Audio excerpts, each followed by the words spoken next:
Hello everyone. So today we'll be looking at the solution for the problem Pokemon Army from the Code Forces round 672 Div 2. Coming on to the question, basically we're given an array A consisting of n elements. We need to select a subsequence from this array such that the value obtained by alternating sum of this array is maximum possible. Along with this, we are given Q operations. For each of the Q operations, we are given values of L and R.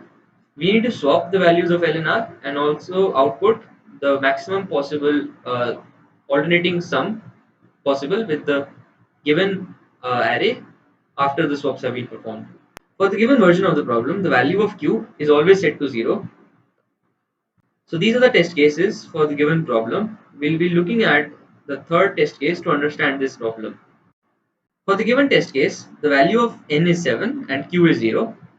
On plotting these elements on a graph, we can see that whenever we take the elements which are at local maxima or local minima, only then we are able to obtain an optimal solution.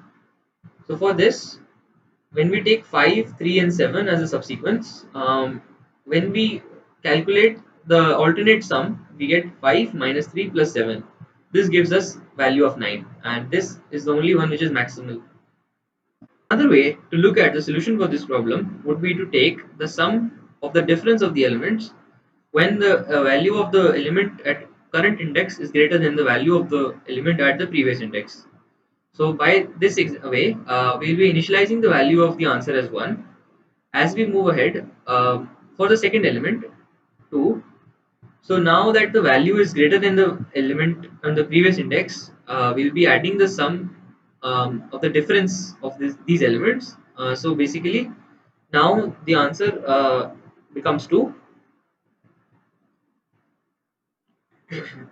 On getting the element 5, since the value is greater than the previous element, now we add 5 minus 2, that is 3, to the answer. So the answer becomes 5. For the value, for the next value, since 4 is less than the value of 5, we do not add anything to the answer. The same goes with the case for 3. Since it is less than the value of the previous index, which is 4, we do not add anything.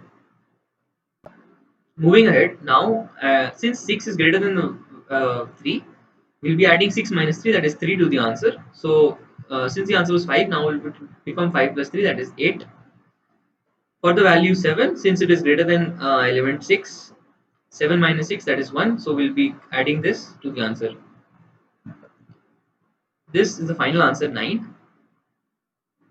So the algorithm for the solution would be, we'll be initializing the answer as the element at the 0th index. We then iterate over the array, and for each element which is greater than the element which is present on the previous index, we'll be adding the difference to our answer.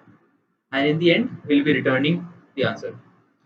Whenever the element at index I is less than the element at the previous index, this part would be negative and hence maximal will be 0. So nothing would be added to the answer. Thank you. See you at the next question.